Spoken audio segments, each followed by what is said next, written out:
এই যারা বলেন দোয়া কবুল হয় না, দেখেন নিজেদের সাথে মিলে কিনা। এই পাঁচটা শর্ত যদি পাওয়া যায়, মুহূর্তেই আপনার দোয়া আরশে যে নক করবে। এক নাম্বার শর্ত আকলুল হালাল, হালাল খাওয়া। কি খাওয়া? আমরা দুইটাই খাই, হালালও খাই হারামও খাই।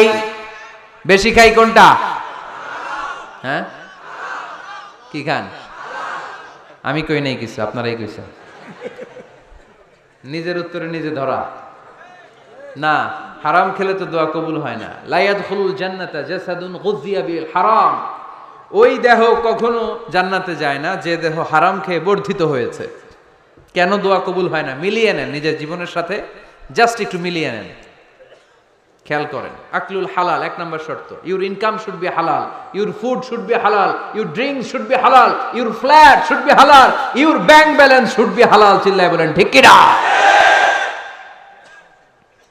এক লোক কাবার চারপাশে শুধু দোয়া করে, ইয়া রব, ইয়া রব, ও আমার রব, তুমি আমারে মাফ করে দাও, তুমি আমারে মাফ করে দাও। এই সাহাবীর কান্নাকাটি দেখে, এই লোকের কান্নাকাটি দেখে অন্য সাহাবারা বলল, আজকের সব সওয়াব এই লোকে নিয়ে যাবে। সব সওয়াব তো আজকে ওনার। এর দোয়া কবুল।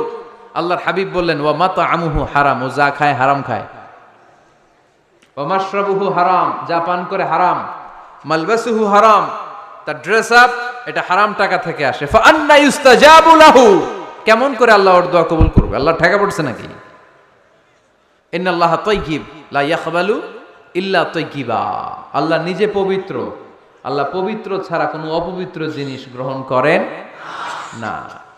জিহাদের ময়দানে একজন সাহাবী ছিল, সর্বপ্রথম তীর মেরেছিল। নাম কে বলতে পারবে? সাআদ বিন আবি ওয়াক্কাস রাদিয়াল্লাহু তাআলা আনহু। উনি একবার আল্লাহর হাবিবকে বললেন, ইয়া রাসূলুল্লাহ, উদু আল্লাহ আইয়াজআলানি মুস্তাজাবাদ দাওয়া। ও নবী, আপনি তো দোয়া করলে কবুল হয়, আপনি একটু আমার জন্য দোয়া করেন, আল্লাহ যেন আমারে মুস্তাজাবুদ দাওয়া বানিয়ে দেয়। কি বানিয়ে দেয়? মুস্তাজাবুদ দাওয়া মানে কি জানেন? যিনি চাইতে দেরি, কবুল হতে দেরি হয়। আল্লাহর হাবিব বললেন, ইয়া সাআদ, হে সাআদ, আতিব মাতআমাক তাকুন মুস্তাজাবুদ দাওয়া। সাদ, তুমি যেটা খাবে এটা হালাল খেও, হালাল খেলেই তুমি মুস্তাজাবুদ দাওয়া। সুবহানাল্লাহ পড়বেন না? আকলুল হালাল শারতুন লিকবুলি দুআ, দোয়া কবুলের প্রথম শর্ত। হারাম খেয়ে দোয়া করলে ওই দোয়া কখনো কবুল হবে। দুই নাম্বার শর্ত, দোয়াটা করতে হবে একজনের কাছে, তিনি কে? চাইতে হবে একজনের কাছে, তিনি কে? মসজিদে যে আল্লাহর কাছে চাইলেন, দরবারে যে বাবার কাছে চাইলেন, দোয়া কবুল কবুল হবে? হবে? চাইতে হবে একজনের কাছে, তিনি কে? অন্য কোথাও যেন আমরা না চাই। মাজারে যে যাওয়া যায় না, মাজার জিয়ারতের জন্য যাবেন, যে সালাম দিবেন, নিজের জন্য দোয়া করবেন, কবরে শুয়ে থাকা লোকটার জন্য দোয়া করবেন। ওখানে কিছু চাওয়া যাবে? চাইবেন কার কাছে? দুইটা গেল শর্ত। তিন নাম্বার, ইয়াকিন থাকতে হবে যে আমার দোয়াটা কবুল হচ্ছে। যখন দোয়া করবেন আপনার এই বিশ্বাস থাকতে হবে, আমার রব আমার ফরিয়াদ শুনছে, তিনি আমার কথা শুনতে পাচ্ছে, আমি চাওয়া মাত্রই তিনি সব দিয়ে দিতে পারে, এবং আমার রব আমাকে ফিরাবে না, তিনি দিবেনই। এরকম ইয়াকিন থাকতে হবে। উদু আল্লাহ ওয়া আনতুম মুকিনুনা বিল ইজাবা, এমন ভাবে দোয়া করো যে তুমি সুনিশ্চিত এই দোয়া কবুল হবেই। এই নিশ্চয়তা নিজে নিজে নিয়ে নেবেন। আল্লাহর উপর ভরসা কম আমাদের, এই ভরসা জাগে না যারে উনি দিবেনই। নিশ্চিত আমি, আপনি নিশ্চিত হলে পেয়ে যাবেন নিশ্চিত। আপনার মধ্যে যদি সন্দেহ, হায় রে কবুল হয় না, না হয়, ওই দোয়া জীবনেও কবুল হবে না। ঠিক কিনা? চার নাম্বার শর্ত, আসসালাতু আলা রাসূলিল্লাহ, আল্লাহর হাবিব সাল্লাল্লাহু আলাইহি ওয়াসাল্লামের উপর দুরূদ পড়া। কুল্লু দুআ মাহজুব মাওকুফুন বাইনাস সামাই ওয়াল আরদ। আমরা যা দোয়া করি সব আকাশ জমিনের মাঝখানে পেন্ডিং হয়ে থাকে। মা লাম ইউসাল্লা আলাইহি, আল্লাহর হাবিব বললেন, যতক্ষণ না আমার উপর দুরূদ শরীফ পড়া হয়। আওয়াজ করে সবাই পড়েন, সাল্লাল্লাহু আলাইহি ওয়াসাল্লাম। আল্লাহর হাবিব সাল্লাল্লাহু আলাইহি সাল্লামের উপর দুরূদ না পড়লে ওই দোয়া কঠিন কালে আল্লাহ কবুল করেন। আকাশ জমিনের মাঝখানে পেন্ডিং। মেসেজ করেছেন আপনার বন্ধুকে, আপনার মোবাইলে টাকা নাই, মেসেজটা কি হয়ে থাকে? পেন্ডিং, তাই না? যখনই টাকা ঢুকাবেন সাথে সাথে সেন্ট। আপনার সব দোয়া পেন্ডিং হয়ে আছে আকাশ, আজকে দুরূদ করে দিবেন সব সেন্ট। মুআল্লাক, সব ঝুলে থাকে। মাহজুবুন মুআল্লাকুন বাইনাস সামাই ওয়াল আরদ। মনে থাকবে ভাইরা? 5 নাম্বার সর্বশেষ শর্ত হলো মুওয়াফাকাতুদ দুআ বিদ দাওয়াব। শুধু দোয়ায় কাজ হয় না, দোয়ার সাথে মাঝে মাঝে দাওয়ারও দরকার আছে না নাই? দোয়াও লাগবে, দাওয়াও লাগবে, ঠিক কিনা?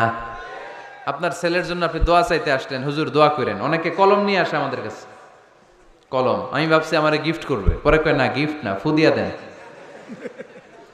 ফু দিয়ে দেন কেন? আমার ছেলের পরীক্ষা, আপনার ফু পাইলে গোল্ডেন এ প্লাস। আমি কই সর্বনাশ, লেখাপড়া না করলে ডবল জিরো পাবে, দোয়ায় কাজ হবে না। আগে পড়াশোনা করতে হবে, তারপরে দোয়ায় কাজ হবে, ঠিক কিনা? দোয়াটা ভ্যালিউ অ্যাড করে, ইট অ্যাডেড দ্য ভ্যালিউ। কিন্তু আগে লাগবে লেখাপড়া, আগে লেখাপড়া। অসুস্থ হয়েছেন, খালি দোয়া চাইতেছেন, চিকিৎসা নেয়া বড় সুন্নাহ। আল্লাহর হাবিব সাল্লাল্লাহু আলাইহি ওয়াসাল্লাম অসুস্থ হলে চিকিৎসা নিতেন। সুবহানাল্লাহ পড়েন। দোয়ার সাথে দেওয়া লাগবে। এক ছেলে পীর সাহেব হুজুরের কাছে দোয়া চাইছে, হুজুর আমার সন্তান নাই, আল্লাহ যেন একটা ছেলে দেয়, দোয়া করেন। হুজুর দোয়া করছে, ছেলে হয় নাই। পরের বছর আবার দোয়া, হুজুর দোয়া করেন আল্লাহ যেন ছেলে দেয়, ছেলে হয় নাই। তৃতীয় বছর আইসা বলে, হুজুর দোয়া করেন, ছেলে হয় নাই। পীর সাহেব হুজুর মনে মনে কয়, ঘটনা কি? ওর ছেলে হয় না কেন? জিজ্ঞেস করলো, বাবা তুমি কি বিয়ে করছো? কয় না, বিয়া তো করি নাই। পীর সাহেব হুজুর বললেন, আগে বিয়েটা তো করবি, তারপরে না সন্তান। তো বিয়ের পর্বটা তো সারো, তবেই না সন্তান পাওয়া যাবে, ঠিক কি না? দোয়ার সাথে দেওয়া লাগে। আল্লাহর হাবিব সাল্লাল্লাহু আলাইহি ওয়াসাল্লামের আঙ্গুলে একবার বিচ্ছু পোকা কামড় দিল, প্রচন্ড ব্যথায় বিশ্বনবী কাতরাচ্ছেন, রেগে গেলেন আর বললেন, ও বিচ্ছু, মানুষও চিনোস না, নবীও চিনোস না, কোথায় কামড় দিবি, জায়গা পেলি না। কিন্তু বিশ্বনবী ব্যথা পাচ্ছেন। আম্মা জান আয়েশাকে বললেন রাদিয়াল্লাহু তাআলা আনহাকে বললেন, লবণের পানি নিয়ে আসো, গরম দাও, ঢালো। উনি আরাম পাচ্ছেন আর সূরা ইখলাস পড়ে ফু দিতে লাগলেন, ফাতিহা পড়ে ফু দিতে লাগলেন। গরম পানি ঢালা শেষ, ফু দেওয়া শেষ, আঙ্গুলের ব্যথাও। দেখছেন কি কম্বিনেশন? দোয়াও লাগে, সাথে সাথে কি লাগে? দাওয়াও লাগে। দোয়া আর দাওয়া দুইটার সমন্বয়ে আপনাকে সফলতা দিবে কে? সফলতা একজনই দেয়, তার নাম জোরে বলতে হবে, তিনি কে? ব্যবসা যদি মন্দা থাকে, ব্যবসায় সফল হতে চান, সফলতা এনে দিবে কে? বিসিএস পরীক্ষা দিচ্ছেন, রিটেনে পাশ করেন না, পাশ করায় দিবে কে? বিয়ের ব্যবস্থা হচ্ছে না, ব্যবস্থা করে